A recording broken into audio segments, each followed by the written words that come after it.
சனீஸ்வர பகவான் திருத்தலத்தில் அமைந்துள்ள சோன கருப்ப சுவாமிக்கு ஏராளமான மது பாட்டல்கள் படையல் வைத்து சுவாமி தரிசனம். தேனி மாவட்டம் உத்தமபாளையம் தாலுகா குச்சனூர் சுயம்பு சனீஸ்வர பகவான் திருத்தலம் அமைந்துள்ளது. இத்திருத்தலத்தில் ஒவ்வொரு ஆண்டும் ஆடி மாதம் 4 வார கால சிறப்பு பரிகார பூஜைகளும் திருவிழாவும் நடைபெற்று வருவது வழக்கம்.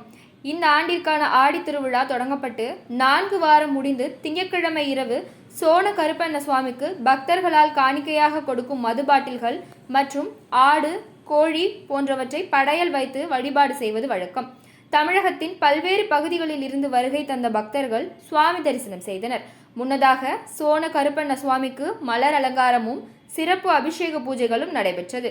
அதனைத் தொடர்ந்து பக்தர்களால் வழங்கப்பட்ட ஆடு, கோழி போன்றவற்றை சமைத்து பக்தர்களுக்கு சிறப்பு அன்னதானமும் வழங்கப்பட்டது.